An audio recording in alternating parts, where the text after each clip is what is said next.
సరే, అమరావతి మీద ఎన్నెన్నో ఆరోపణలు, విమర్శలు వస్తా ఉన్నాయి. స్థానికంగా అంటే భూములు ఇచ్చిన రైతులు ఎవరైతే ఉన్నారో వాళ్ళే ఈ రోజు తిరుగుబడే పరిస్థితి ఎదురైంది. మైక్ల మీద తెల్లవారుజామున అక్కడ అనౌన్స్మెంట్లు కూడా వచ్చిన రికార్డింగ్స్ మీరు చూసి ఉండొచ్చు సోషల్ మీడియాలో. అసలు అమరావతి ఫ్యూచర్ గురించి లేదే. చెప్పమంటే ఏం చెప్తారు సార్? ఓకే.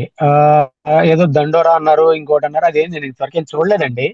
అంటే బహుశా మీరు అది కొత్తగా మరలా ఆ, ఏది మళ్ళా ల్యాండ్ పూలింగ్ చేయాలని చెప్పి అనుకున్న 45,000 ఎకరాల గురించి మాట్లాడారా ఆ విషయాన్ని? ఎస్ అదా సార్. మీరు అనేది? ఓకే. రెండో దశ ల్యాండ్ పూలింగ్ అనేది బాగా వివాదాస్పదం అవుతుంది. అంటే ఏ రైతులు అయితే త్యాగాలు చేశారో వాళ్ళ నుంచే విమర్శలు ఎదురవుతా ఉన్నాయి. ఎందుకంటే ఫస్ట్ మనము నా ఉద్దేశాలు చెప్తున్నాను.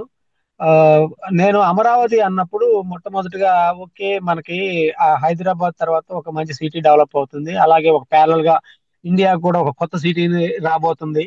ఆ తర్వాత అంటే ఎక్కడికక్కడ స్థానికంగా ఉండే ఒక క్యాపిటల్స్ లేదంటే big cities money generation centres గా రూపొందుతాయి అని చెప్పేసి అప్పట్లో రాసిన రాతలు ఏది దాని చుట్టూ దేశానికి రింగ్ రెండో రోడ్లు తర్వాత రాజధానిని వేయబోతున్నారు అని చెప్పి కూడా కథనాలు మన ఎల్లో మీడియాలో. అవన్నీ అది దేశ రెండో రాజధాని కాదు అసలు. మొత్తం సుప్రీంకోర్టు ఐదు ఢిల్లీ అప్పట్లో ఏది మహమ్మద్ బిన్ తుగ్లక్ గాని ఢిల్లీ నుంచి దేవగిరికి మార్చినట్టుగా ఢిల్లీ నుంచి అమరావతికి వస్తుందని కూడా రాస్తారులేండి. అది దాని ఉమ్, గురించి మనం ఉమ్, దాని గురించి వరీ కావాల్సిన అవసరం లేదు. ఆ సరే. ఓకే.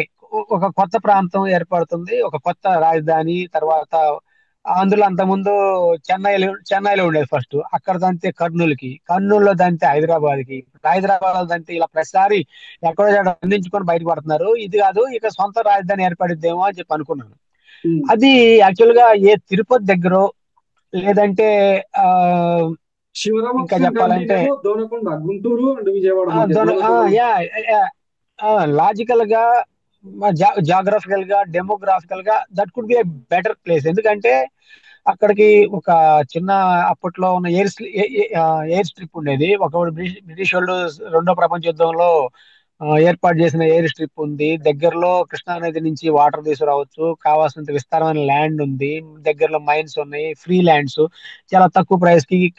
ఎక్కడైనా సరే ఒక సొసైటీ ఫామ్ కావాలంటే మిక్స్డ్ పీపుల్ ఉండాలి, అవును. కాస్మోపాలిటన్ కల్చర్ కావాలి. ఇట్లాంటి అంశాల్లో చూసుకున్నప్పుడు ఇక్కడతో పోల్చినప్పుడు అది బాగుండేది.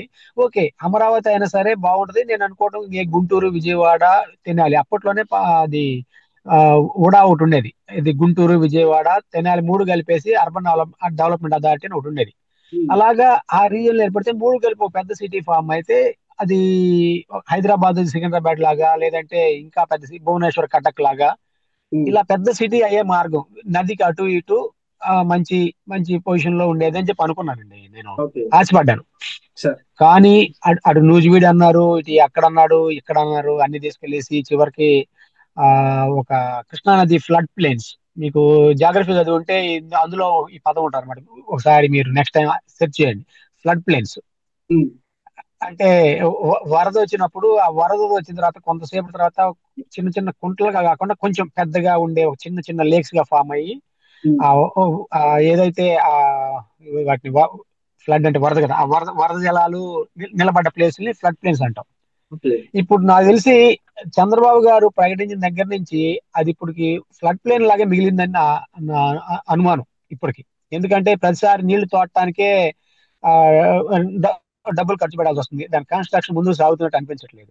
ఆ కొండవీటి దాని వాగు ఒకటి భవిష్యత్తు ఉప్పొంగినా కూడా నీళ్లు నిండుకుంటాయని ఒక yes, talk. Kondaveeti Vagu sudden గా ఫెరోషియస్ గా వస్తుంది ఒకసారి వచ్చినప్పుడు. అవును. వచ్చినప్పుడు ఒకసారిగా ముంపుకు గురి చేసింది అనమాట. ఉమ్, దాంతో పాటు కృష్ణానదికి వరద వచ్చి ఈ రెండు మిక్స్ అయ్యి ఆ వాటర్ గాని మొన్న వచ్చినట్టు ఆ మంత్రినాథ్ సత్యనారాయణ ఆశ్రమాలు లేదంటే చంద్రబాబు గారి ఇంటి మీదకి ఆ కరకట్ట మీదకి ఇట్లా గాని పడిందంటే సార్. ఆ నష్టం మా ఇప్పుడంటే జనం లేరు, పంటలు ఉంటాయి కాబట్టి ఓకే సరిపోతుంది. ఉమ్, అదే రేపొద్దున జనావాసాలు ఏర్పడిన తర్వాత నగరీకరణ జరిగిన తర్వాత ఎంత లాస్ వస్తుంది దానికి. ఆ విషయం ఆలోచించకుండా కొంచెం మెట్ట ప్రాంతానికి అంటే టువర్డ్స్ మంగళగిరి లేదంటే హిల్లీ ఏరియా. ఇప్పుడు ఓకే. హైదరాబాద్ డెవలప్ అయిందంటే హైదరాబాద్ కున్న భౌగోళికటువంటి నైసర్గిక స్వరూపం. అవును. అక్కడ ఏంటంటే విస్తారమైన డెక్కన్ ల్యాండ్స్ ప్లేటూ ఉన్నాయి. అంటారు. ఉమ్, రెండోది అది డెక్కన్ ప్లాట్యూ అంతా మొత్తం రాళ్ళు రప్పలు కొండలు గుట్టలతోటి. అవును. నీకు ఫౌండేషన్ కొంచెం లోతు తవ్వినా కానీ బలమైన ఫౌండేషన్ పడింది. అవును. అందువల్ల నువ్వు మల్టీ స్టోరీ బిల్డింగ్స్ ని ఈజీగా కట్టుకుంటా పోవచ్చు. కానీ ఇక్కడ అమరావతికి వచ్చేప్పటికి 15 నుంచి 20 ఫీట్లోనే అద్భుతమైన అంటే ఇమీడియట్ గా వాటర్ ఊబికి వచ్చే పరిస్థితి. అలాంటప్పుడు నువ్వు 10 ఫీట్లు 20 ఫీట్లు దానికి రాక్ తీసుకొని ఫిల్ నువ్వు ఫౌండేషన్ వేస్తున్నావు అని చెప్పి ఏదో దిక్మాల టెక్నాలజీ ఏదో చెప్తా అదే ఉన్నారు కదా సార్. ఎస్ అవును, దానికి దానికి ఇది సిల్ట్ ఇది సారీ ఇది వేయాలన్నమాట. రాక్ ఫిల్ సిమెంట్ తోటి కాంక్రీట్. ఎస్, రాక్ ఫిల్ అలా టెక్నాలజీ అంటున్నారు వేసుకొని సార్. వస్తే రాక్ఫిల్ కాదు. అప్పట్లో అది కేసీఆర్ మా ఊర్లో కట్టలేదా, మా ల్యాండ్స్ కట్టలేదా, మా బిల్డింగ్లు కట్టలేదా, ఇవన్నీ అదే టెక్నాలజీ అని చెప్పి అన్నాడు కదా. ఉమ్, దాన్ని ఇప్పుడు కరెక్ట్ గా గుర్తురావట్లేదు కానీ ఇది యా, ఎందుకంటే మామూలు దానికంటే ఒక 20 నుంచి 30% ఎక్స్ట్రా ఫౌండేషన్ కోసం ఖర్చు పెట్టాల్సిన అవసరం ఉంటుంది దాన్ని ఉమ్, కింద నుంచి. దాంతో అది రెండోది ఎక్కువ బలమైన పునాదులు వేయకపోతే ఆ కుంగిపోయే ఛాన్స్ ఉంటుంది కదా, ఇది సహజంగా ఓకే. మనకి. ఉమ్, ఆ ఓట్ నేల కాబట్టి వాటర్ విపరీతం ఫ్లో అయ్యింది. రెండోది నల్లరేగడి సారవంతమైన నేల, అక్కడ ఉమ్, రాక్ నీకు తగలదు కదా కింద. అవును. అందువల్ల ఆ దాన్ని మరి ఏ ఉద్దేశంతో అంతగా ఆలోచించకుండా చేశారని నాకు ఇప్పటికీ అర్థం కావట్లేదు. కానీ అది ఏ రోజుకైనా సరే ఒక వైట్ ఎలిఫెంట్ అయ్యే ఛాన్స్ ఉంది. ఇప్పుడు ఆంధ్రాకా సార్. చంద్రబాబు గారు అంటే యా, ఆంధ్రాకి ఒక పెద్ద వైట్ ఎలిఫెంట్ అయినట్టే అన్నమాట.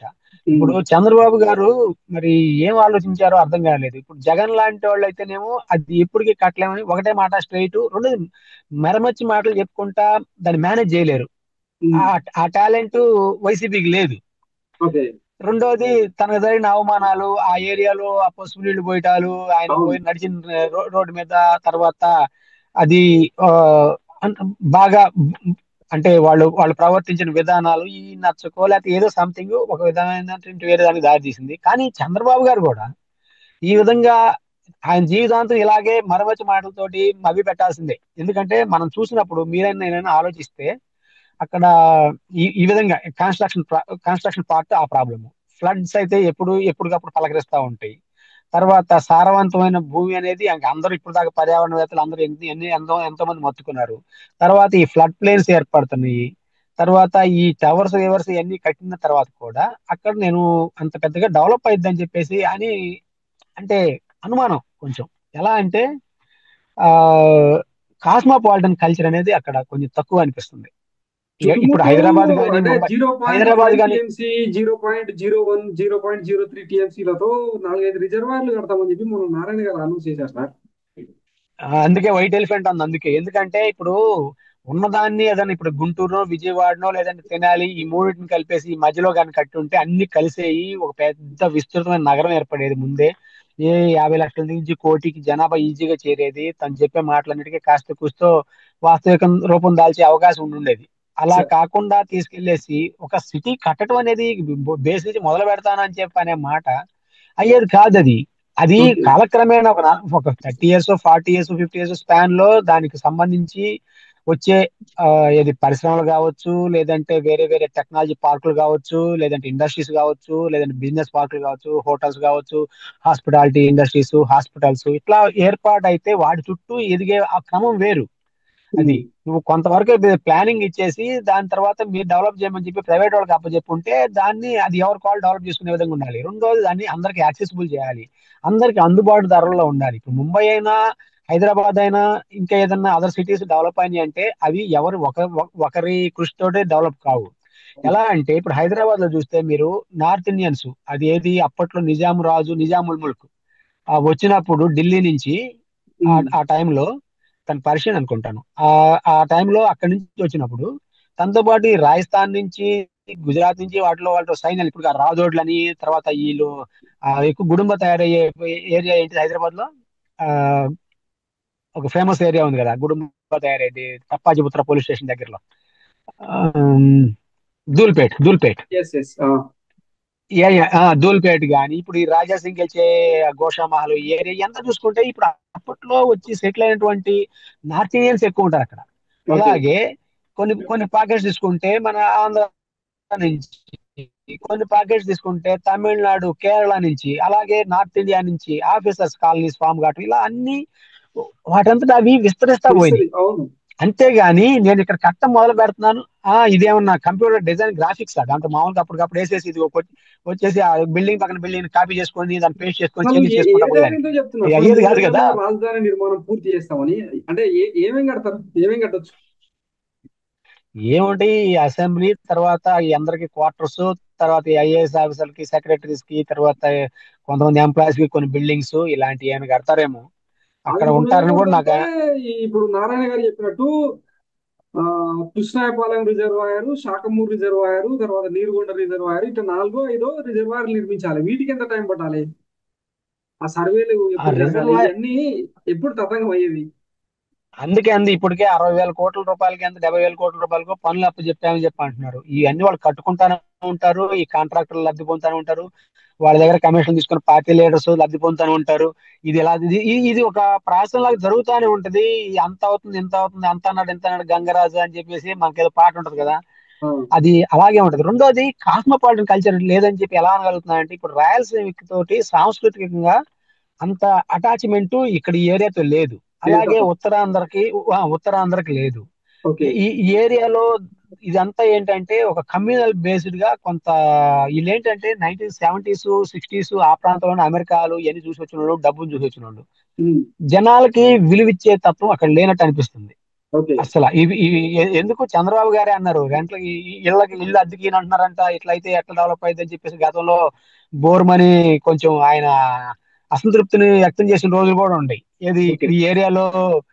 అలాంటప్పుడు ఒక ముఖ్యమంత్రి స్థాయిలో ఉన్న వ్యక్తే, రెండోది అక్కడ ఇల్లు అడిగేటప్పుడు రెంట్లకి వెళ్తే సేమ్ క్యాస్ట్ అయితే ఇస్తాము, లేదంటే ఇవ్వము అని చెప్పేసి అంటారంట. మీరేమి ఇట్లు అని అడిగే ఇస్తారు.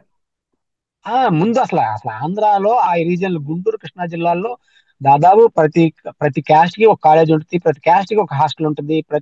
ముందు అవతల వాడి వ్యక్తి ఎవడు అనే దాన్ని బట్టేసి ఐడెంటిఫికేషన్ తోనే మాట్లాడతారు. అలాంటిది రెండోది, అక్కడ ఎకరం ఇప్పటికే 4 కోట్లు 5 కోట్లు అంటే సామాన్యులు వచ్చేసి ఎక్కడ కొనగలరు కనీసం.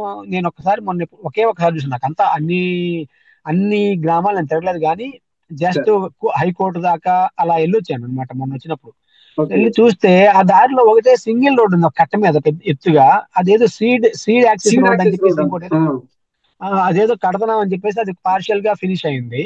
ఆ తర్వాత మిగతా అంతా చూస్తే అంతా అక్కడ ఏం లేదు. నిజంగా అక్కడ ఏమి లేని దగ్గర నుంచి అంతగా డెవలప్ చేసే కంటే ఇది ఆలోచించి ఉంటే కొంచెం బాగుండేదేమో నా అనుమానం. అందుకే నా ఉంది ఇది వైట్ ఎలిఫెంట్ గా కాబోతుందని చెప్పి. అంటే అక్కడ రావడానికి అంత గొప్ప ఇండస్ట్రీస్ గుంటూరు కృష్ణా జిల్లాల్లో ఇప్పుడు ఏం ఇండస్ట్రీస్ లో హైదరాబాద్ లాగా ఒక 20,000 25,000 ఏం చేసినా ఒక 20,000 25,000 వచ్చే పరిస్థితి లేదు. అక్కడ 7,000 10,000 15,000 ఇవ్వటమే మామూలుగా.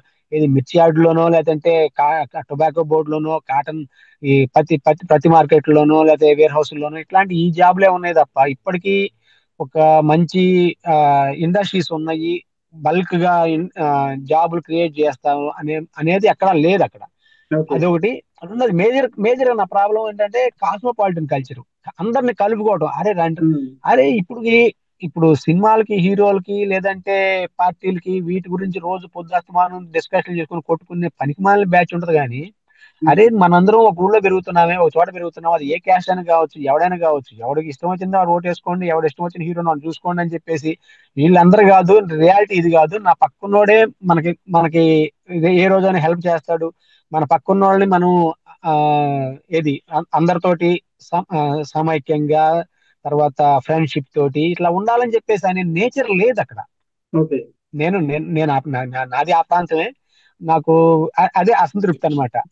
ఉమ్, ఆ విధంగా ఎంతసేపు పోలరైజేషన్, మావాడు మావాడు అని చెప్పేసి అనుకుంటుంటే, ఎవడన్నా పైనుంచి వచ్చేవాడు కదా ఇప్పుడు. అక్కడ ఉండేవాళ్ళు ఇది రెండు పార్టీల వాళ్ళు చూసుకుంటే, వాడికి ప్రతి విషయానికి వచ్చేసి చంద్రబాబు వస్తాడా, లేకపోతే జగన్మోహన్ రెడ్డి వస్తాడా, లేదంటే బీజేపీ మోడీ వస్తాడా అని చేయడానికి. లోకల్ గా ఉండే పీపుల్ లోకల్ గా సమైక్యతతోటి లేదా సంతోషంగా వాళ్ళకు వాళ్ళు నడవాలి కానీ వ్యవస్థని. ఆ కల్చర్ లేకపోవడం వల్ల నాకు కొంచెం అసంతృప్తిగా ఉందన్నమాట. అక్కడికి వెళ్ళాలన్నా కానీ మిగతా వాళ్ళు ఎవరు వెళ్ళలేరు. మొన్న ఈవెన్ జగన్మోహన్ రెడ్డి కూడా 30 లక్షల హౌస్లను పట్టాలు ఇస్తే ఆ పట్టాలని ఎక్కకుండా సామాన్యుల దగ్గర రానికుండా చేశారు. ఉమ్, డెమోగ్రాఫిక్ ఫీచర్స్ ఏదో చేంజ్ అవుతాయి, డెమోగ్రాఫిక్ ఇంబ్యాలెన్స్ ఏర్పడుతుంది. అంటే ఏంటి, ఉమ్, వచ్చేసి మేము ఉండే ఎలైట్ క్లాస్ లోకి నార్మల్ పీపుల్ వచ్చి రావడానికి మేము ఎలా ఒప్పుకుంటాము. ఏది మాది బ్లూ బ్లడ్ అన్నట్టు, మీరు ఇది హై క్లాస్ సొసైటీ ఉంటుంది, అరిస్టోక్రసీలో ఉంటుంది అనమాట బ్లూ బ్లడ్ కల్చర్ అని. అంటే ఉమ్, ఏంటి, కులీనులు వంశ ఇల్లు అంటాం కదా మనం, అవును. కులీన వంశాల వాళ్ళని. ఉమ్, ఆ అలాంటి మనస్తత్వం ఉన్న దగ్గర ఎవరైనా పోయి ఎలా మనగలరు. ఎవరైనా వచ్చేసి వాడు వచ్చేసి డబ్బులు తెచ్చాడు పోయి ఉమ్, కావాలంటే, ఉమ్, అదంతా నేను మేనేజ్ చేస్తా, ఇదంతా ఉమ్, నా ఏరియా, ఉమ్. అనేటువంటి కూతత్వం ఉన్న ఏరియా ఎలా డెవలప్ అయ్యే ఛాన్స్ ఉంటుంది మీరు ఆలోచించండి ఒకసారి. ఓకే.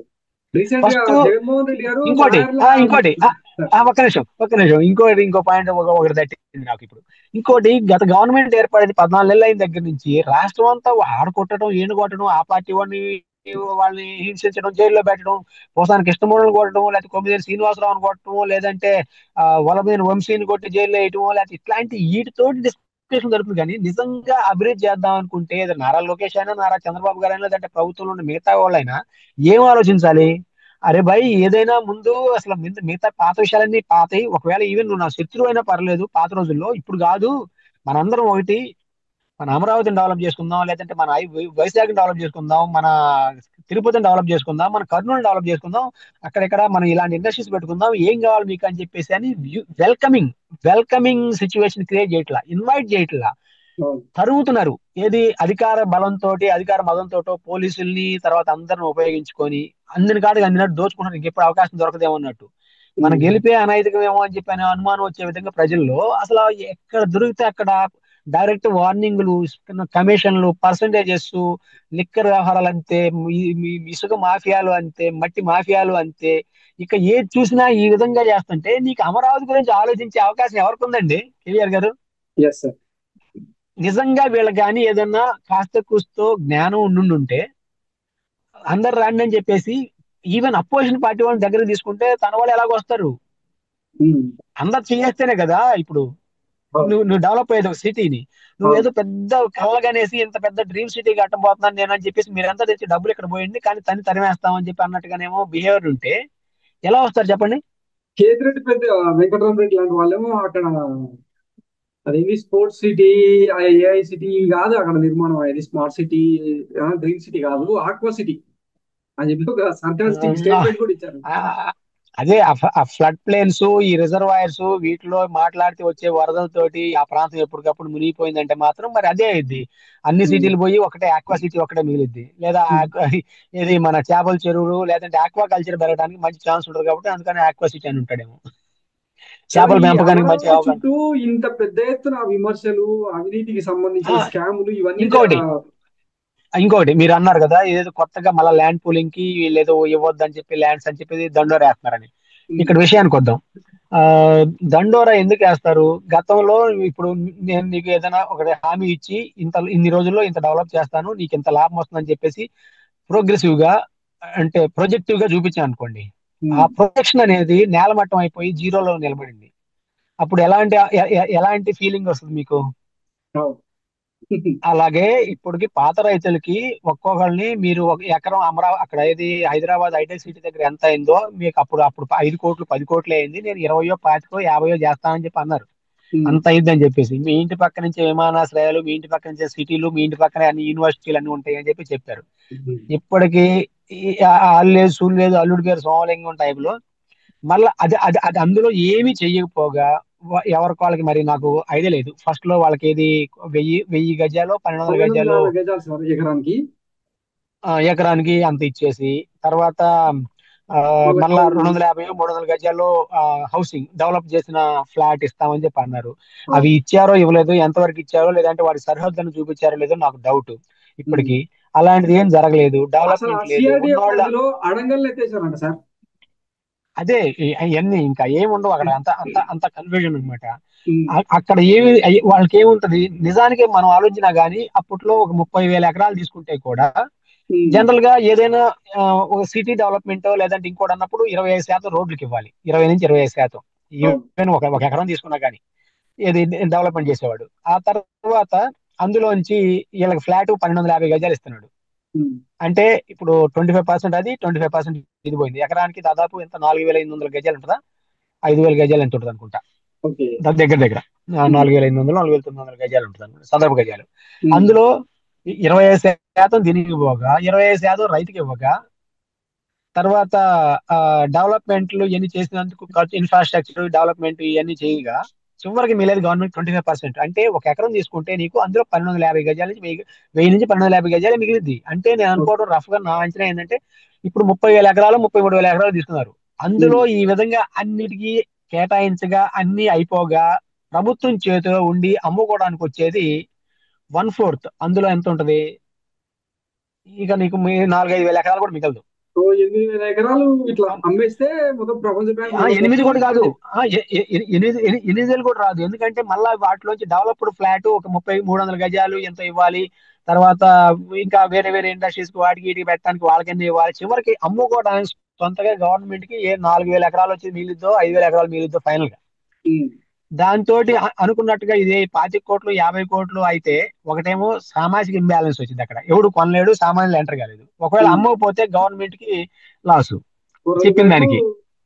ములుగర పడ్డం ఆ, తలకాయ ఆ, పడ్డది. లోన్లు పెట్టుబడికి వీటన్నిటికి ఇవ్వడానికి అమ్మబోతే ఆడివి కొనబోతే కొరివి ఉమ్. ఆ పరిస్థితి వచ్చింది. అందువల్ల కొత్తగా మళ్ళా 44,000 ఎకరాలు తీసుకుంటే దీంట్లో కూడా ఒక 5,000 ఎయిర్పోర్ట్లు అని, 150 ఎకరాలు రైల్వే స్టేషన్ అని, ఇట్లాంటివన్నీ 1500 ఏయో పోగా అన్ని 1500 150 కదా. కాదు. అయితే నేను తప్పు చదివానేమో. అసలు ఓకే, రైలు ఇవన్నీ ఎక్కడం కోసం పోగా మళ్ళీ రైలు ఎక్కాలి సార్. ఓకే. ఈ లెక్కన చూసుకున్నప్పుడు ఉమ్, మిగతాది మళ్ళా దాంట్లో కూడా ఎంత మిగిలిద్ది? అంటే ఇది ఉమ్, ఏమవుతుంది, అంత కంప్లీట్ గా రియల్ ఎస్టేట్ ప్రాజెక్టా ఇదేమన్నా? ఉమ్.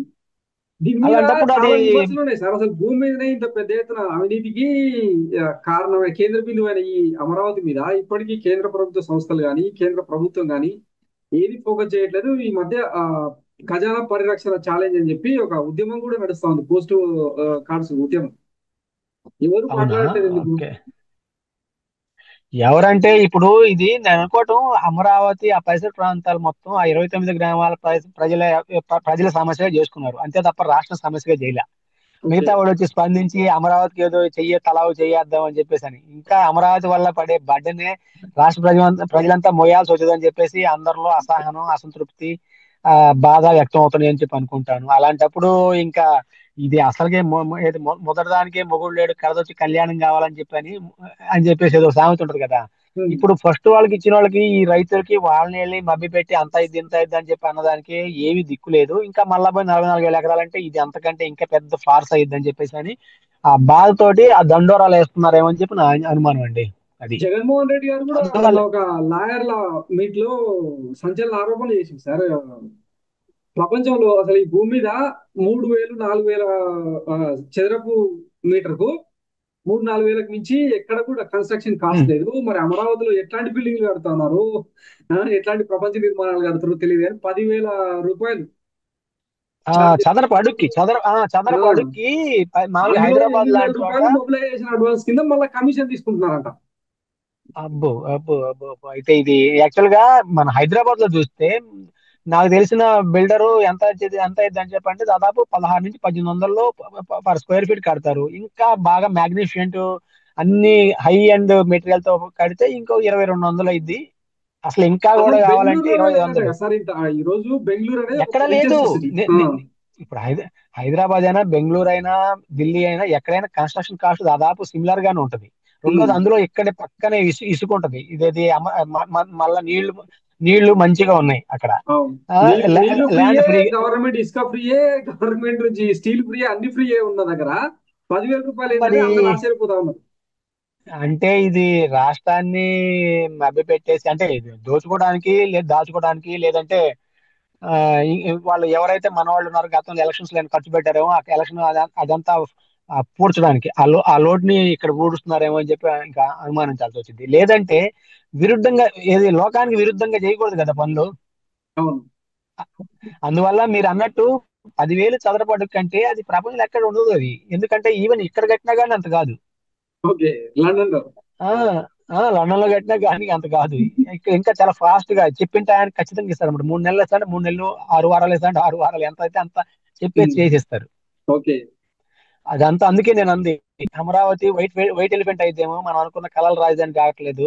రెండోది కనీసం ఆ ఆ 3 సిటీలు కలిపేసి ట్రై సిటీ, ఆ ఉమ్. అలా అక్కడ ఆ ఏరియాలో డెవలప్ చేసినా ఎంతో కొంత బాగుండేది, కనెక్టివిటీ ఉండేది, సాంస్కృతికి కూడా ఎంతో కలిసే అవకాశం ఉండేది అని చెప్పేసి ఇదంతా నెత్తినేసుకొని రోజు దాని గురించి మభ్య పెట్టుకుంటా ఉంటుంది తప్ప మనం కాదు.